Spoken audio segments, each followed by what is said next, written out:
Dear chess friends, hello again. Welcome to our new video. Well, I will here present game helped Magnus Carlsen to retain his World Chess Champion title in 2016 in match he played against Sergei Karjakin. As you probably know, match from 12 games. All games were didn't draw, but in game number 8, Karjakin won with black pieces, and that was game number 10. One of two last attempts for Carlsen to equalize the match, to equalize the score. Well, that is game number 10, and one of two chances to win the game with white pieces. He decided to play e4, and e5 happened.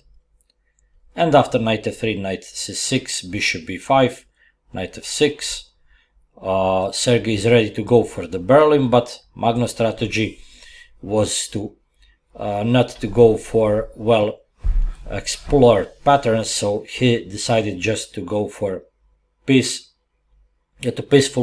maneuvering, where with keeping pieces on the board, with keeping material on the board, he will try to put also some sort of psychological pressure to his opponent. Bishop c5, c3, white prepares patiently d4 in some moment, like in so popular joke piano.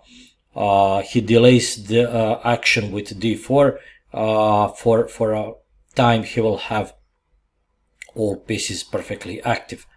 After castling, bishop g5, that is a bit unexpected. I think after castling and knight bd2 everything would be normal, but bishop g5 is rarely played, and Karjakin decided to react immediately with h6, and after bishop h4, to avoid any complications, Karjakin played bishop e7.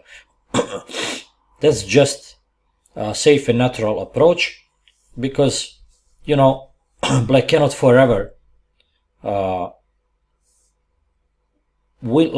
simply live with that pin, annoying pin. g5 is not an option, because after bishop g3, d6 and knight bd2, there will be some weaknesses, and it should not be good to advance that pawn, because white did not castle yet. Maybe white may chance to strike with h4 in some good moment.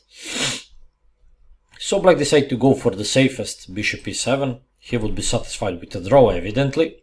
After that, having edge in the match, he will have only two remaining games to get the World Championship match title.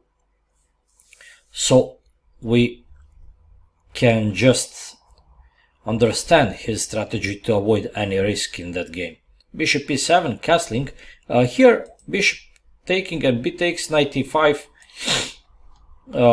wins a pawn, but after knight e4, powerful strike, black is better. That's one of well-known possibilities. So here, after castling, black played d6. Now taking on c6 will lead r to completely different position, where evidently white has nothing. Statically, he has better pawn structure, strictly from static point of view, but bishop on h4 is in wrong place, and there is nothing he can do to put some serious problems in front of black. So simply he decided not to take. After castling d6, knight bd2, knight h5. Now inventive play by Karjakin. He wants to trade the bishops. That's desirable exchange. Bishop e7 is restricted by the pawns, and knight goes to f4. White allows that, and now evidently black is out of problems, but the point is still Magnus Carlsen achieved position not very often played, and he wanted to surprise opponent.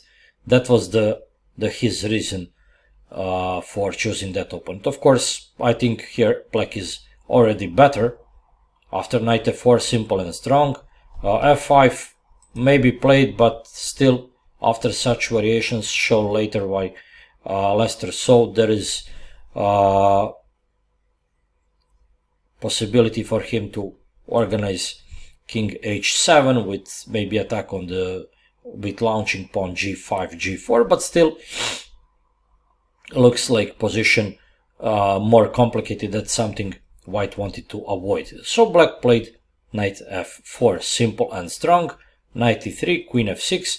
There is threat in some moments to play knight h3 if to deflect the pawn if white queen is not on d1 to protect the knight on f3.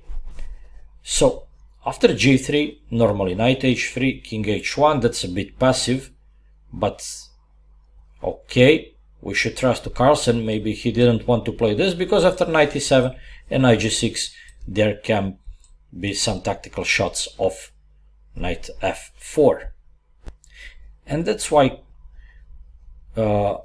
Carlsen preferred after knight h3 check to play king h1.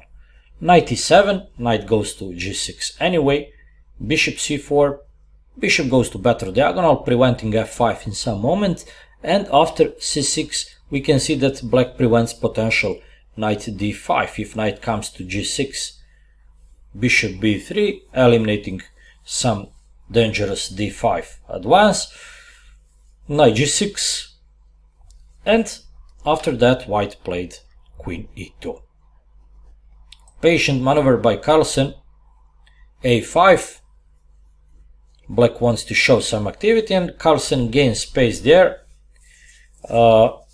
Now he wants to show that a5 pawn can be in some moment potentially weak. There will be knight c4 option because you know all black pieces are somehow stuck on the king side, and maybe in some moment pawn a5 will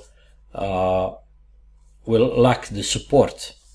So after bishop e6, and I cannot admit that's good because that is too risky, opening f-file I don't think, but there is some trap Magnus prepared. Well, after knight d2 he offered pawn f2. Well, after knight f2 there is interesting possibility of king g1, and now after knight h3 back, king g2, there is attack on the queen and on the knight. Black can go for this, but as you can see there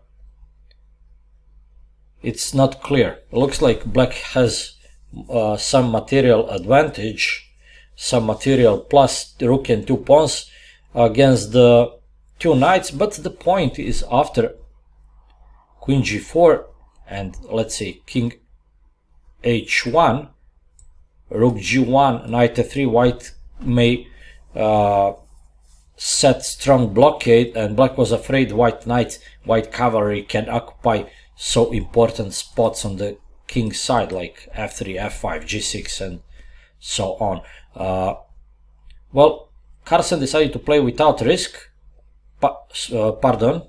Karjakin decided to play here without risk, and he played d5. He wants to open the position to get rid of double pawns. Of course white captures, and now instead of the safest and the best move f3,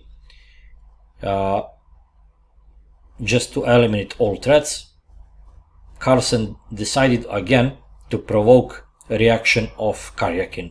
Queen h5, and now that is a mistake, because you know Carlsen desperately needed to win that game to equalize as sooner as possible, and here knight f2 was missed by Karjakin. So strange, and I must say, as big fan of Sergei Karjakin, unfortunately he did not play knight f2. I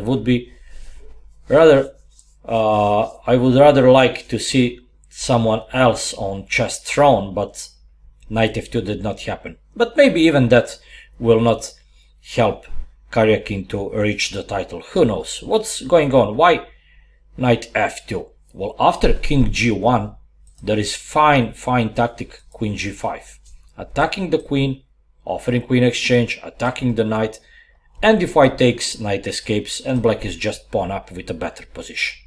After king g2, knight g5, and black is pawn up. He cannot lose that game. If king g2, what's going on if king g2? Well, if king g2, there is so beautiful move, perhaps missed by Karjakin in that moment. That's this move, king f7. What's the point? The point is black threatens now to play knight f4, so that any move will lead to losing the queen after that. And if white plays queen, if white plays queen e2 there, okay, there is knight h4, and that would lead to perpetual after king g1, knight h3, king h1, and knight f2. Not queen f2, of course, knight f2. What if white takes? Well, that would be a horrible mistake. After knight h4, if white takes, there is queen g6, and black is completely winning. So that's missed by Karjakin. Yeah, king f7. Now king g1, of course, will lead to perpetual after queen f6. There is nothing, and there is again threat of queen g5. Okay, that is very fine tactic, and I have no doubt that was missed by Karjakin. So what happened in the game? Instead of that, after queen h5, he played knight back, and now that helps Carlsen to retain initiative. After h4, black decided not to go back. He played knight f3, but that happened exactly what Magnus wanted to happen. Rook f7, rook fe1. As you can see, black has double pawns on e file, where black pawn should stay on d6. That would be more flexible. Now white threatens in some moment to capture, and that pawn on e5 will become weak. More flexible pawn structure, better knight, and that is serious advantage for white. If someone may defend that position against Carlsen, that is definitely Karjakin, very well known as a master of defense, but still there are a lot of things white can try to do, and still black is practically forced to go to long-term passive defense. If rook a f8, which would be more normal, white can simply play just knight d1, and to organize rook a3, rook b3, or maybe pressure on e file. He can regroup with his rooks, or maybe rook f1 can be played. I suggest not to play this because there is tactical shot of knight f4. Well, black will exchange some material, and that would be good for him. So black decided to play h5. He wanted once and forever to stop white expanding on the king side. White knight cannot easily go to g5, but the point is that easily will actually happen. As you can see, white is able to go for some long regrouping, starting with knight f1, and after king f8, knight d2, knight goes to g5. Black allowed that. Of course, here after king e7, knight f3 won't be good, because black has rook a f8 with a winning position. After that, there will be d4 with crashing after rook comes to f2. That would be bad for white. But after king d6, I do not know if that is inaccuracy, but rook a f8 here can be met with something like rook b1 with preparing b4. So black decided for a while to keep rook on a8 and to allow knight comes to g5. Now rook e7, rook a1, rook f8. Okay, prophylactic black doubling on e file to protect pawn e5, and also white double on e file, getting ready to take in some moment. But how to regroup, how to set some problems to black? Carlsen goes back, knight f3, and improving the position of knight h8 is excellent. Black will play knight f7 anyway, and Carlsen here goes for concrete play with d4. We'll see soon the point. Black must take, and now knight takes, g6. That move protects square f5, and black is ready to play this, but of course now Carlsen plays rook e3, threatening rook f3. Now if e5, white will have possibility to play knight b3, getting tempo, and after b6 there will be rook d1. Now white will transfer pressure on d5 pawn. If black protects a5 with rook a8, once again rook d1 with rook d3, now pawn d5 will be seriously weakened. And that's why black refrained from moving e5. He played just knight f7, allowing white to play e5, and now that's serious advantage for white. Rook comes to f6. Black wants to plumber that position on the king side to set knight on f5, but that would be too late. Here a reasonable solution was to play c5, and after knight b5 maybe rook c8, preparing play on the queen side, maybe in some moment with d4, you know. But knight h6 cannot be bad. Rook f6 anyway, rook g7. That rook is not dangerous on f6, it is rather annoying. Black can play knight g8, b4, and after ab, cb, we see that Carlsen is ready to play on both flanks. On king side he can try f3, g4. On queen side he can play b5 with or without a5, you'll see. And that is already extremely unpleasant position for black. His pieces are somehow cramped, and whatever he tries to do will face huge problems. He cannot move the king, he cannot move rook e8 because pawn e6 is hanging. He must play knight g8, rook goes back, knight h6 and a5. Of course black blocks f5 with knight f5, but Carlsen keeps dominant knight. Exchanging the knight would would give white huge problems. After that black is ready to play rook g4. Of course white knight is more influential and he wants to play knight c5. Now white transfers activities on the queen side. Knight c5, again there is annoying pressure on e6. King b8, black wants to organize defense on the 7th rank. And after rook b1, king a7. White must play b5 in some moment. a6 will not bring him anything because black will just continue b6. So white must prepare b5, and that's what he wants. First that to prevent knight d4. Without that move black would be able maybe to block position with this. So rook d3, rook c7, rook a3 now.